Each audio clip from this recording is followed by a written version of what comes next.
This is Sawyer Robertson, and you're listening to the Bearcast on SicEm365.com. Welcome into the Bearcast on SicEm365.com, presented by WellMed Medical Management and Barefoot Campus Outfitter. Head on over to Barefoot Campus Outfitter in Waco or go to the website and use SicEm365 as your code to save 20% off your purchase. Today, I am here with Levi Caraway, and we are going to talk about Baylor's 42-36 loss to TCU, as Baylor is now 4-3 on the season, 2-2 in Big 12 play, and have now lost 9 games in the last 11 tries against TCU. It has been pretty abysmal, and on Saturday, it kind of got even worse. It was one of the funkier games I've ever been to. I'm sure you're probably in the same boat, Levi, but just, man, the two and a half hours worth of delays due to lightning, TCU just kind of blowing the doors off of Baylor for 58 minutes of 60 minutes, and Baylor just making this historic, almost just completely improbable comeback that I don't really buy much stock into, but it did almost happen, and it was kind of crazy the way that things were playing out. But at the end of the game, it just ends with a Sawyer Robertson interception, his third of the game, and Baylor falls in, I guess, dramatic fashion. Yeah, it was kind of crazy at the end, but like you said, I don't want to put too much stock into that because we've seen that time and time again where Baylor continues to put itself behind the 8 ball early. I think for me, that game was just so disappointing because obviously we talked about how important this game was on both sides going into it, but I feel like it was kind of for TCU. They were reeling. I mean, the 2-touchdown loss to K-State last week, they kind of hung on against Colorado. That was a tight game. They lost to Arizona State. It felt like they were trending backward, and they were playing their 5th straight game. Baylor's coming off the bye week. You were just really expecting, not that we thought that Baylor was going to magically fix all their personnel issues. Like, we knew their defense wasn't going to go from horrible to great, but we were just expecting just to kind of clean up some things, fix the issues on both sides of the ball. And that didn't happen. And they started slow once again. And it felt like, especially in that first quarter, it felt like TCU was kind of just like feeling their way through the game. It felt like it had Baylor come out strong, put their foot down. It felt like TCU might have it's a rivalry game, so you never really know. But it felt like Baylor had a really strong chance to win that game. And even TCU's people, the people close to their program, were expecting, some of them were expecting Baylor to win just off what they'd seen. And then here we go again with the slow start. And then TCU gets that momentum after the Bryson Washington fumble, and then it just snowballed from there. Just much of the same. So super disappointing. Obviously, there's going to be the talks of Aranda's job security, which we'll get into later. But yeah, just really disappointing from Baylor, and that was my main takeaway. Yeah, I would say that it was more of the same, but also it was probably the worst offensive performance Baylor has put on display all season long, which we'll get to here in a minute. But I have to start with this. There is an issue with Baylor right now, and it becomes very, very clear when they face TCU. It feels like almost every year TCU is just hungrier, more physical, feel like they're more prepared. They feel like the tougher football team. They feel more athletic than Baylor, just kind of all over the field. And in this game, the word that comes to mind, and whether it's fair or not, Baylor looked soft in this game. And I saw it posted by a few people, including former Baylor player Jordan Fearbacher, and it's exactly how I felt as well. It was unbelievable to me to watch TCU moving the Baylor defense line as easily as they did. And on the flip side, Baylor's offensive line not moving TCU as well as I thought they would in this game as well. I mean, TCU has clear deficiencies in both of those areas.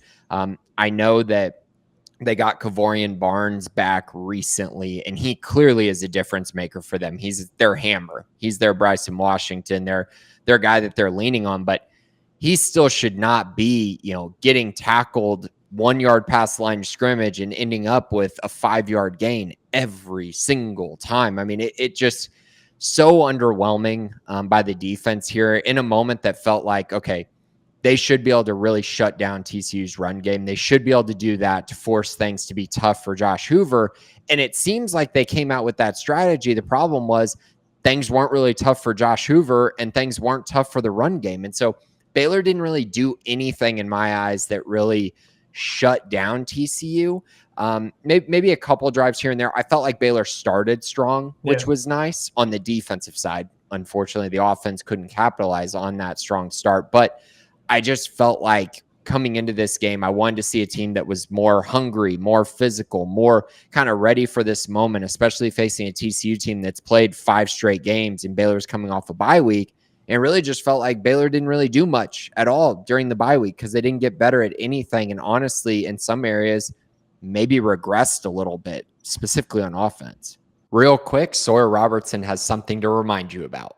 Want the latest information about your favorite team? Try out SIGM 365 premium content the next 3 months for just $5 by clicking the link below. And now, back to the Bearcast. Yeah, what's so disappointing for me, usually in these rivalry games too, it's like even if the talent gap is really wide, not necessarily the last couple of years, but like Georgia Tech, you think about stuff like that. Even like when there's like a really, really wide, like Georgia's going to be favored by 3 touchdowns, it feels like in those rivalry games, they always come out and they play their best, and both teams, even the underdog, just plays really physical. And we didn't see that at all from Baylor. They were just, like you said, getting pushed around on both sides of the ball. And then, yeah, offensively, man, that was that it felt like it finally caught up to Sawyer Robertson just not having a run game. And it felt like just the weight and the pressure finally got to him. And that was probably his worst game that he's had in a Baylor uniform. See, and I would be fine giving him a pass for that late in the game. But, man, he missed some throws when the game was the very first drive of the game, he had Josh Cameron wide open on a corner route, missed him. He had Kobe Prentice a little bit later in the game wide open. Sure, you can say Kobe should have caught it, but that ball needs to hit him in stride. I mean, he was wide open. You're making him dive to try to make this catch. And it's like Trigg had a couple drops, which didn't help things either. But, man, he just looked off. I think he started like 9 of 23, and it got a little better from there. But then the interception started coming. And so it just was by far his worst performance as the starting quarterback at Baylor. It was a really tough one, and he hasn't played like that at all since the start of last year. And so to see him perform like that was really difficult, especially because when you look at this game and you look at the start of this game, it's like, dude, if they had been sharp, they could have easily been up by a couple scores at halftime, and they weren't. I think one thing I wanted to ask you, Levi, what if I would have told you that TCU only had 2 touchdown drives in the first half? And so I know the score is different, but they only had 2 drives in the first half. How much do you think Baylor would have been up by at halftime if I told you that before the game? Probably like 10 or so. I mean, like just compared to like knowing what TCU had on defense and knowing what Baylor had on offense, I think it would have been fair to say that Baylor probably was up by a good margin. Yeah, and so instead you're down at halftime because you had the fumble, which that's on the offense. And honestly, that looked like it was on Sawyer Robertson. I don't know how you hand that ball off to Bryson Washington, seeing 2 guys running full speed, and you're just like, he got killed. There was no way he was holding on to that football. He had just barely gotten it and got crushed by 2 guys at the same time. That has to be a keep, and you can just fall down, but you can't hand that ball off when that's what's about to happen, and you have to be able to see that. But anyways, touchdown there for TCU. Outside of that, it was just 2 touchdown drives from TCU. Baylor got a couple stops, 2 stops on the first 2 drives of the game for TCU. Another one would come on TCU's 4th possession of the game. And still you're sitting there going, wow, they got a final touchdown to make it 21-10 at halftime. TCU did. And you're just sitting there going oh, TCU's about to get the ball out of halftime too, and they're probably going to go score. And it felt like a 14-point swing there right at the end of the half. Yeah, for sure. And TCU got out to a slow start. And as we know with Kendall Briles, it's he doesn't really want to run the ball. And I think Baylor could have taken advantage of that way more than they did, especially in that first half. And that's kind of what I was saying earlier. It felt like that game was there for the taking for Baylor. It kind of felt like TCU came out a little a little timid, but it didn't matter. As soon as Bryson Washington fumbled, that was the end of the story, and it just got worse from there. And I feel like this game, on both quarterbacks, we were expecting a quarterback duel between the first and second guy in the country in passing yards. And it felt like Josh Hoover won, but at the same time, Josh Hoover didn't really have to make that many tough throws. He just did what he was asked of, and he had a really efficient day. And I think everybody knew coming into the game, if you pressure Josh Hoover, you're going to have success. And there was 1 QB hurry that entire game. And that was a huge issue, especially if you're not going to stop the run. Yeah. It's just I know that maybe the numbers aren't gaudy for Hoover, but really all TCU did was just they attacked matchups, and they Jordan Dwyer was a major problem. Number 7 for TCU, the receiver. They found Caldwell Wilford, and they just attacked him over and over again with Jordan Dwyer. I also felt like the touchdown right before half, like, this is what we talk about. Guys need to make plays. It's 3rd and goal at the 6-yard line, and Jordan Dwyer is in coverage with Devin Bobby. And it was really close to being a good play by Devin, or really close to being a pass breakup, but it doesn't happen. It's a touchdown for TCU. You have to make that play. That's a 4-point play, because they would have ended up kicking a field goal there, and it could have been massive towards the end of that game. And it's just like, you need your best players to make plays. Devin Bobby's their best safety. Like, you need him to make that play. Yeah. And even then, if he's one step quicker, that might be a pick six. Maybe. And he still had an opportunity to make the tackle, and he missed it too. So there's a double whammy there. And you're blitzing a corner off the edge, and Josh Hoover just just pitch and catch right over there. I mean, it's just the same stuff over and over and over every week, and it's so frustrating. Right, and then you got Bryson Washington, who had 11 touches for like 23 yards in this game, just a complete non-factor. I guess one positive, if you want to find a positive, was Michael Turner and Cade Knighton played well. Like, they really fought in this game, which I was happy to see that. They both fought. They both did everything they could to get the run game going to some extent, even though it never really got going. Again, very disappointing out of a bye week to see just lack of production against a TCU run defense that I said during the week, I think it's pretty fraudulent given the schedule that they've played. But on the flip side, Baylor's run game had been really bad, kind of right in the same line as the teams that TCU had played. So it was kind of a bet on, okay, Baylor's going to get that kind of figured out during the bye week. Didn't happen. I guarantee we're going to look up, and TCU is going to have a couple games where they give up, $180, 200 rushing yards by the end of the season. And so that was just really disappointing in that, because it kind of just is one of those things that's going to bring down the ceiling of Baylor's offense. Like, if you can't run the football, you're very one-dimensional. And the rest of the teams they play kind of going forward here are kind of in line with where TCU is at as a run defense. Maybe a little bit worse, but not significantly. Yeah, and that's super frustrating. I think it's pretty clear now that they're probably not going to be able to just magically get the ground game going like they were able to in the second half of last year. And one of those things, especially with the bye week, I was really hoping to see the offense clean up some of those penalties, those drops, get better in the run game, stuff like that. And all those issues are still there. And it honestly, Sawyer kind of regressed. Each week he was kind of running a bit more.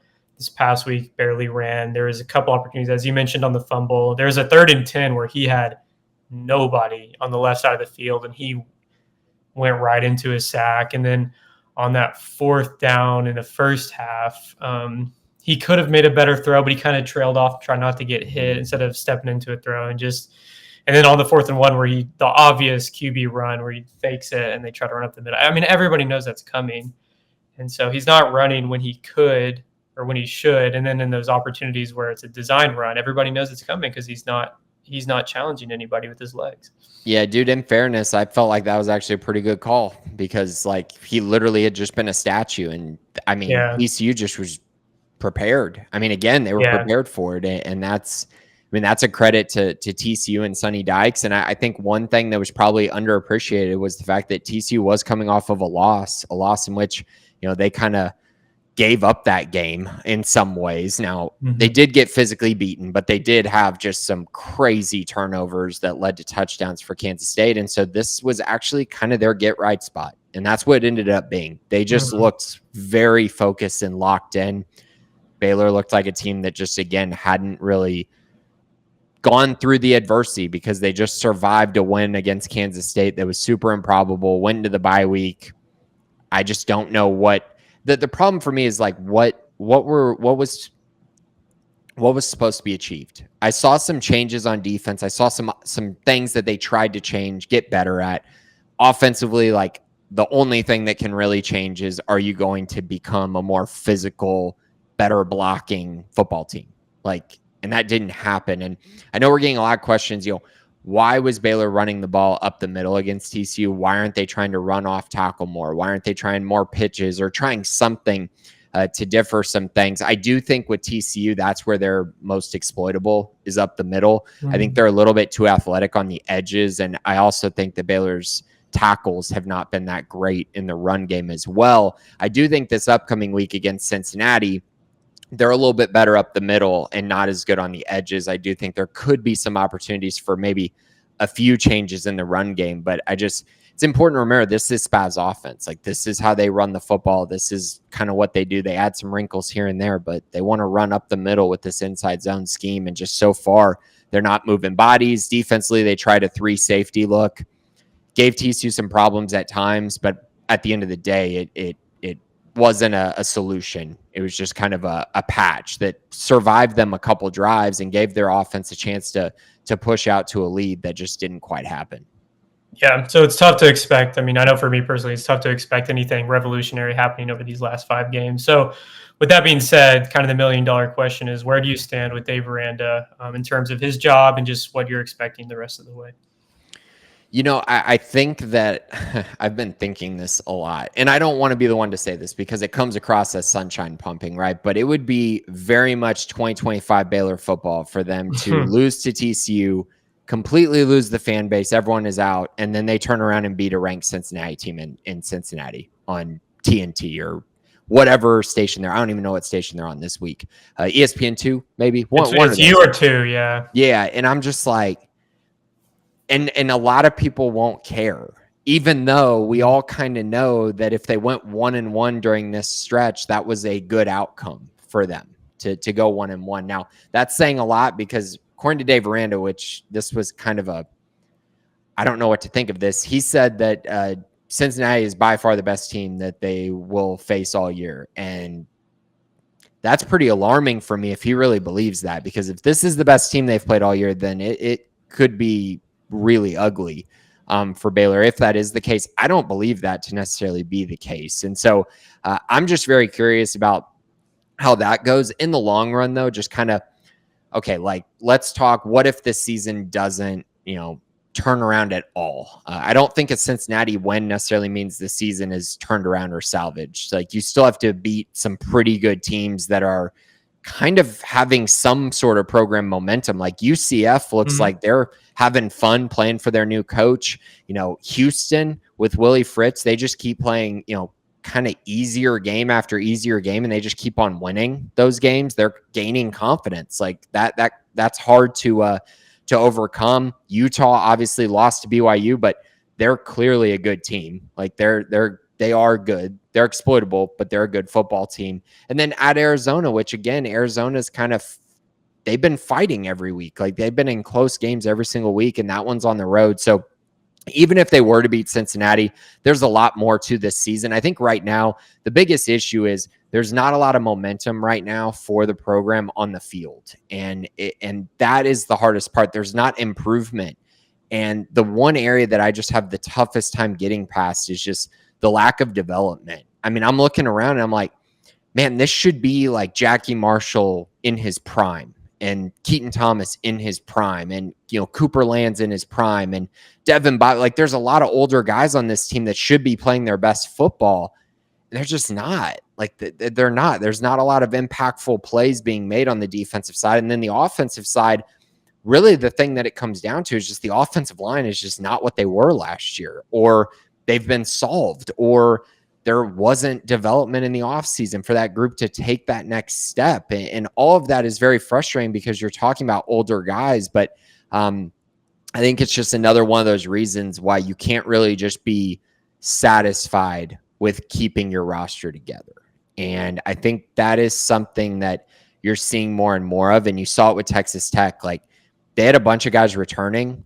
They just benched guys. Like, they just over recruited them, right? By taking transfer portal guys, bring them in. And then, a few of their guys have stepped up, and you've seen that. Like, they got some guys who were on their team last year. They've taken a step forward. But I think what they did a good job doing was everyone was in competition. Everyone for that team was competing for their job all offseason.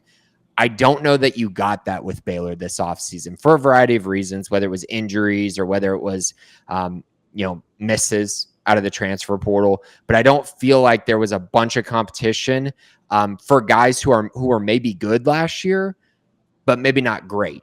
And maybe making that kind of step forward to where you're making almost everyone compete for a job would have made a lot of sense this year and helped propel this group. But I just think in general, not a lot of momentum, and a lot of the fans just aren't bought in. And that's really tough to overcome.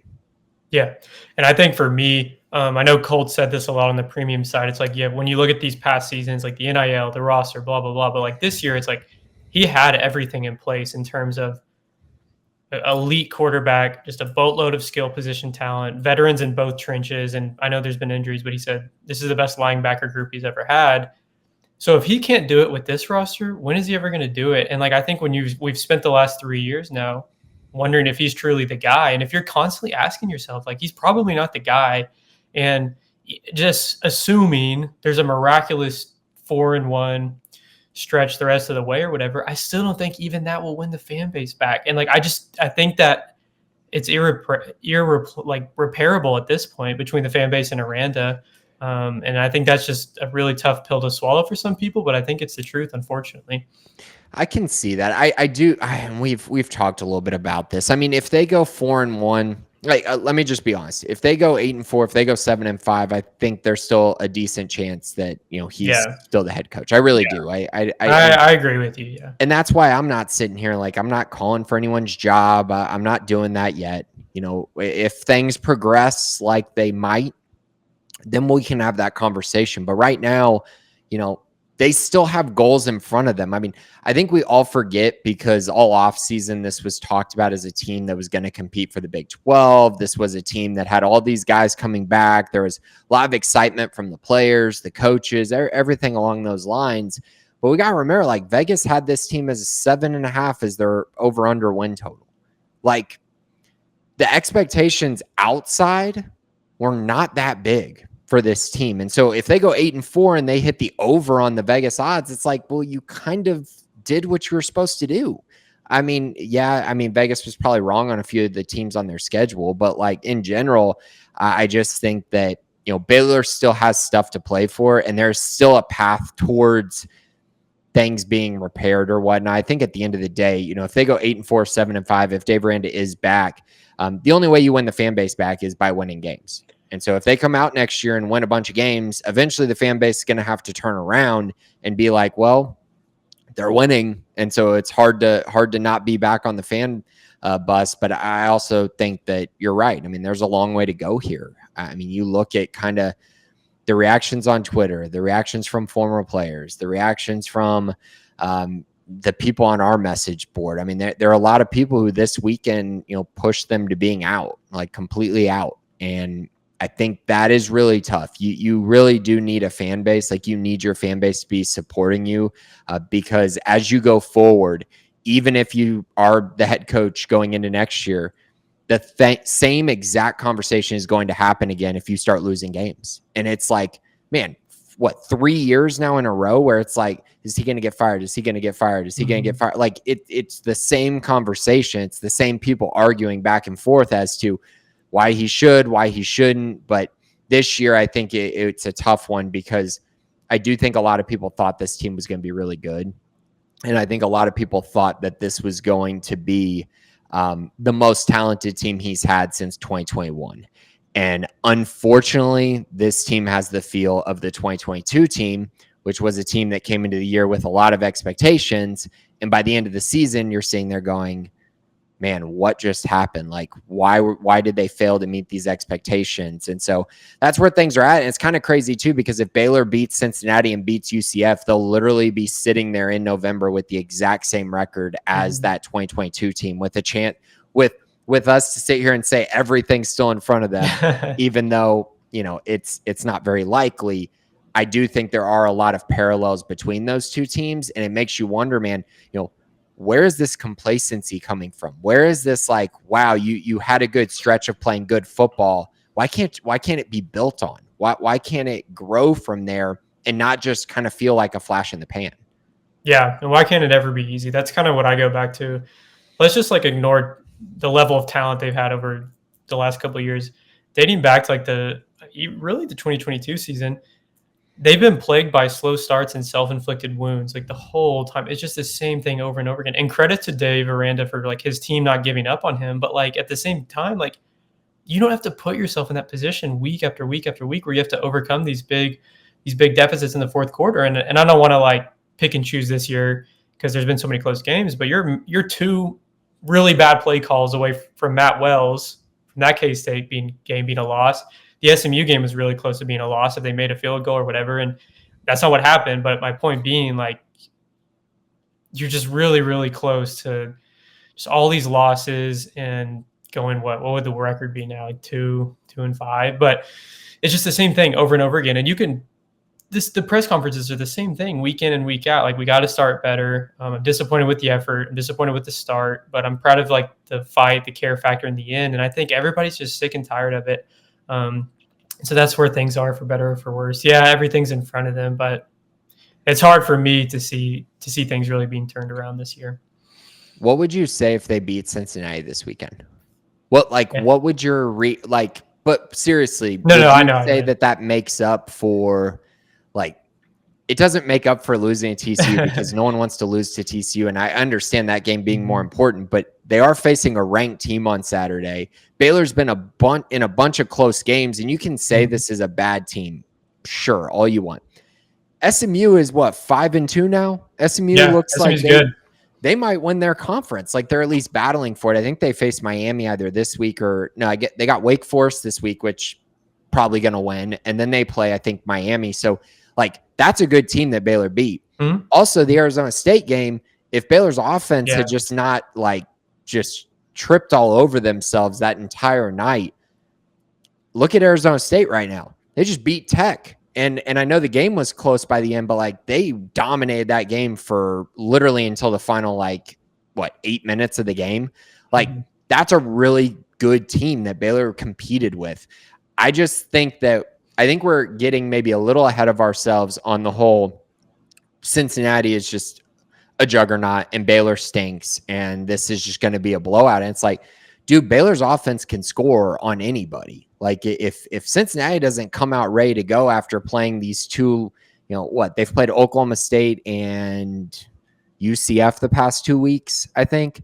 Like, they haven't really been pushed in these past few weeks, whereas Baylor's coming off a loss to TCU. They've played a lot of close games. They've won on the road against a quality opponent. Like, it's my question to you. Okay, so after saying all that, what would you say if they beat Cincinnati this weekend? I agree with you that it's premature to, like, say, fire Dave Aranda or whatever. I think I'm just more so coming from, like, how it's looked. It's the same old. Yeah. That's where I'm coming from. But I do think, like, technically everything is still in front of them, I guess. Yeah. And we were kind of hoping that they would split the TCU Cincy. Obviously, people were hoping that TCU would be the win. Right. So now this is kind of like the must win, I guess. But yeah, I mean, if they beat Cincy, I think then Dave Aranda lives to see another day, as he always does. But I think it makes things definitely interesting the last month of the season. I don't know. I think just with how it's looked, I think it's going to be really tough to change a lot of people's minds. Mm-hmm. But if they go into Cincy and they beat the crap out of them and they look really good, I think it's going to be like, you can't just like say, oh, whatever. Like, you have to respect that outcome and hope for the best the rest of the way. They're not beating the crap out of Cincy. I'm not expecting that. But if they beat Cincy, I do think that it is an interesting conversation that we would have to have going forward. It would be very interesting. Because, I mean, I know UCF has, looked fine. I'm not a believer in that team still. I think they play hard, which is nice with a new coach. I think they are a little bit less talented. Like, it's not crazy that if Baylor beats Cincinnati, that they could conceivably come back home and beat UCF and somehow be sitting at 6-3. Still don't think you'd have a lot of fans in the building for the Utah game, but like you might have another opportunity for you to win a game at home. And I think, that's kind of where I look at next. It's like, do you got 3 more home games on this schedule? Can you just take care of business at home? Can that just be like, dude, because if you go 3-3, or I guess 3-2 during this stretch with 3 wins at home, like, you're sitting at 7-5 and no one's happy with that. Like, that's not a great season given the team that you have, but like, finally winning some games at home gives you at least a little bit more, I don't know, credibility with the fans. I think at this point is the best route I can say with that. And Baylor fans have been wanting to stay home. And if you want to fix the environment for the crowds, like, you got to win these games at home. And that's been another major issue with this coaching staff since 2022. Like, they do not win games at home, and they definitely don't win big games at home. Like that's just been a consistent theme that's been troubling. There's just so much. And that's what makes it so complicated. It's like we're just seeing here like another loss to TCU, another game where you didn't show up, a game where you come out after the bye week and just get, broken completely. Every time TCU's in the red zone, they're this terrible red zone football team. And they are scoring every single time they get in the red zone against your bend but don't break defense. It's just like, it's the same story every single week. And it's like, when are things going to flip? Are they ever going to flip? And that's kind of where things are at right now. Yep. And for me, I mean, yeah, I agree with all that. I think for me, I thought the TCU game was really like the test of, will things flip? Will they finally just put it together? Because I mean, going into that bye week, they were 4-2, but there wasn't a single game where you could say, man, they really played well for 4 quarters. And so I thought the TCU game, whether they won or not, you're just kind of hoping that you could see that, but it was much of the same. And so I think for me, the cynical part of me doesn't really expect to change the rest of the way in terms of that. But I mean, yeah, these guys fight when they're in a corner. They play their best when they're in a corner, but hopefully they don't put themselves in that corner. So it's a very nuanced topic. I don't think like we have the answer right now. But I think maybe in 2 weeks we might. So yeah, we definitely don't have the answer yet. And I think a lot of people have been expressing their answer. And that's obviously a troubling part of this entire situation. I think we find out in the next couple weeks. Like if they lose to Cincinnati, then I that UCF game is kind of on high alert for, are you going to show up at all for that game? I do think that that's in the realm of possibility. If they get through that, the Utah game kind of has that same feel of like, man, you might just get ran out of your building and things may, come to an end. I think in general, though, they're going to have to lose more for things to kind of get to that point where we're talking about it more emphatically. I think at this moment, though, you're kind of just at a standstill. You're just kind of waiting to see, does this team turn around? Do they not? Is Baylor going to, continue to move forward with Dave Aranda? Are they going to have a coaching search for the first time in a while, since after that 2019 season, which was a different one, right? Because it's Rule leaving as opposed to you having to, make the decision on the coaching change. And so that's all could be very interesting. But right now, I don't think we're at that point, but it's kind of right on the edge, just like it was last year. And like they were 2-4 last year. And had they gone in and lost to Tech, like gotten clobbered by Tech, it felt like this thing was probably over. And instead they blew out Tech and then obviously ran through the rest of their schedule. This team's not giving that vibe. But again, if you can win your close games, if you can find ways, then maybe everyone's able to survive another day. Maybe they're able to show enough that gives some sort of positive reinforcement going into next year. But right now, it's really hard to see the positives coming off of a loss like this, a loss that on the scoreboard says it was a 6-point loss, but it was not a 6-point loss. This was a TCU beatdown for pretty much the entire second quarter and third quarter that made this game look really, really bad. And then Baylor just pulled some miraculous stuff out of their hat to make it look close. But at the end of the day, it's another loss. Baylor, again, sits at 4-3 on the season, 2-2 in Big 12 play, and they got a tough matchup against a ranked Cincinnati team coming up on Saturday. Colt Barber and I will be back later this week to preview that game. We'll also have our best bets for the week as well. But for today, that is it. Thanks, Levi, for joining. This has been the Bearcast on SicEm365.com.